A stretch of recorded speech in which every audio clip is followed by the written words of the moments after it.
Hello again. I'll talk about missions and the way we can run missions.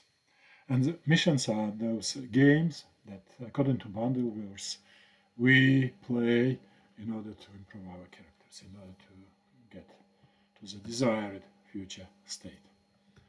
Now, the strategy is very simple. First, you design your goals and your objectives you would like to achieve.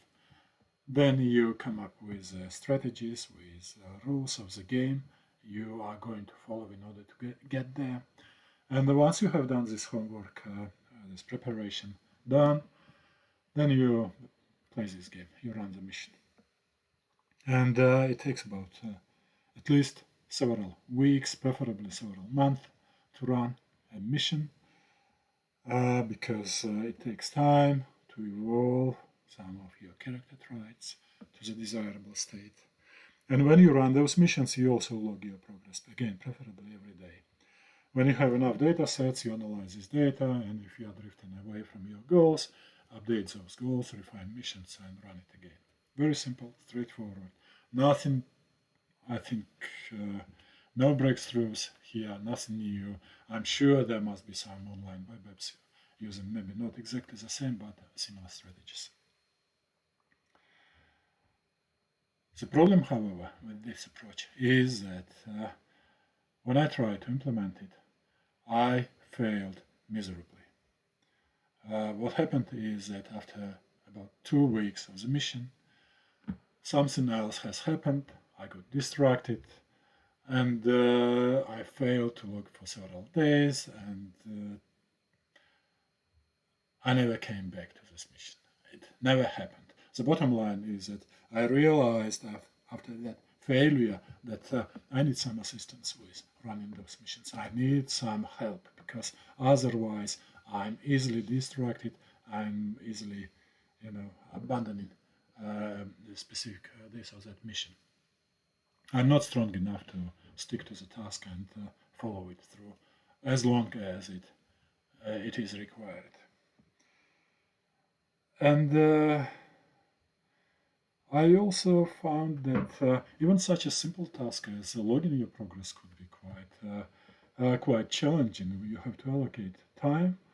You have write up what you have done today, what was the environmental state, what are your plans for tomorrow, and all those indicators, all those data sets, writing up day after day.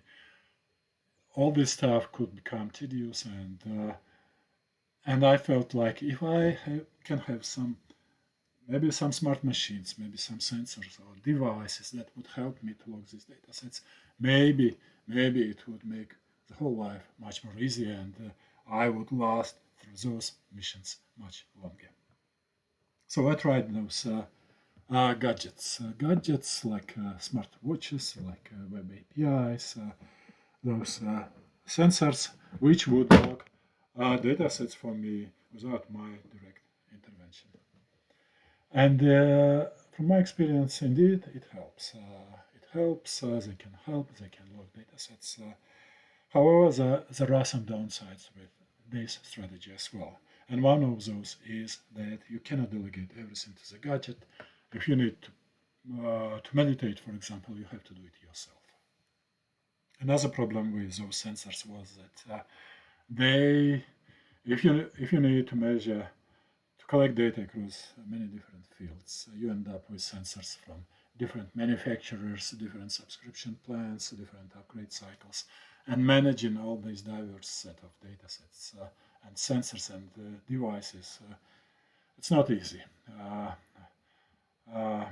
I messed up eventually with some subscriptions, with some upgrades, and after some time I came back to that point that I need something else. I need something else to help me to keep going through the mission. And eventually, I missed this slide, but never mind. Eventually, I came up with this idea of the registrar. The registrar is a person who is meant to help other people running those projects, running through those missions, to log their data, to design their missions, even maybe collect and analyze their missions, collect data and analyze their missions.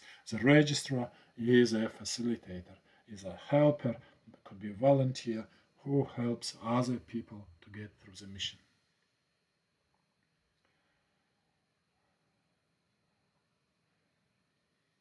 And I was very, very happy and very satisfied with this approach. It may not sound like much, in terms of running this mission, but I can assure you that this registrar could be a game changer for your project. It could be setting this game to the next level, because when you have someone who takes responsibilities, who looks after other people, those responsibilities, they entail some commitments, and those commitments can last much longer than it would be otherwise, than it would be if this registrar, this person, were to look only after himself or herself.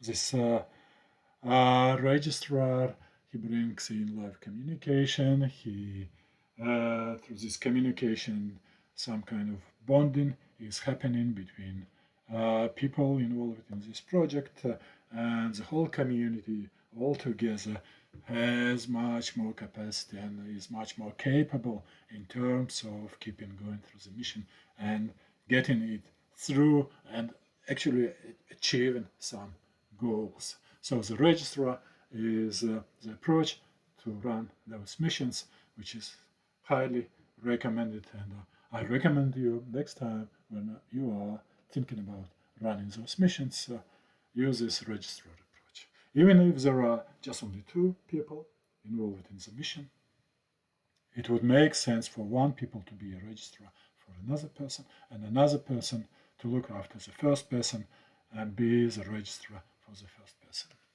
And you can think about the registrar also as a kind of a universal gadget who can measure across many different set of parameters, easily, very flexible, very adjustable.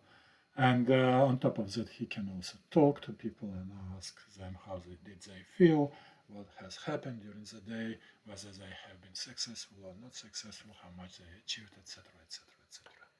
So, the registrar. And that's it from me for now in this talk. Thank you for your time. Take care.